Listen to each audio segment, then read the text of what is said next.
Salom aziz bolajonlar. Bugun biz bilan yangi savol-javob o'yini. Tayyormisiz? Ha, albatta. Boshlaymiz. Qani bolajonlar, nega hovlimizdagi daraxtlarni kesmaslik kerak? Chunki ular bizga havo va meva beradi. Nega o'zimizdan kichiklarga mehribon bo'lishimiz kerak? Chunki ular bizdan o'rnak oladi. Qani, kim aytadi? Nega maktabda partani chizmaslik kerak? Chunki bu boshqa bolalarga xalaqit kiradi. Nega jamoat joyini iflos qilmaslik kerak? Chunki toza joy hammaga yoqadi. Qani, bolajonlar, nega bozorga borganda kattalarga yordam berish kerak? Chunki bu mehribonlik. Nega qo'shni bilan yaxshi munosabatda bo'lish kerak? Chunki qo'shni yaqin do'stdir. Qani, kim aytadi? Nega darsni vaqtida qilish kerak? Chunki keyin ortiqcha tashvish bo'lmaydi.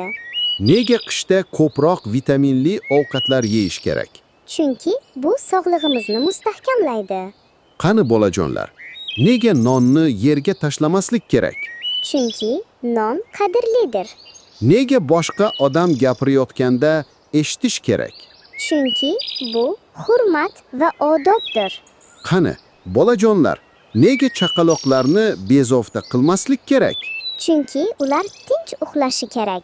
Nega chiroyli gapirish odat qilinadi? Chunki yaxshi so'z qalblarni ochadi. Qani, kim aytadi? Nega yomg'irda bexosdan ko'chada yugurmaslik kerak? Chunki sirpanib yiqilishimiz mumkin. Nega oilada birgalikda ovqatlanish yaxshi odat? Chunki bu mehrni oshiradi. Qani bolajonlar, nega telefonda ko'p o'ynamaslik kerak? Chunki bu vaqtimizni oladi. Nega qishda qushlarga don sepish kerak? Chunki ular ovqat topa olmaydi. Qani, kim aytadi? Nega do'stlarimizga yordam berish kerak? Chunki yordam do'stlikni mustahkamlaydi. Nega ota-onaga rahmat so'zini aytish muhim? Chunki bu minnatdorchilik ifodasi. Qani, bolajonlar, nega suv ichganda chayqamaslik kerak? Chunki bu odobli ichish hisoblanadi. Nega o'yinchoqlarimizni bo'lishish yaxshi? Chunki bu mehr va do'stlikni oshiradi. Juda ajoyib. Bugun yana ko'p foydali narsalarni o'rgandik.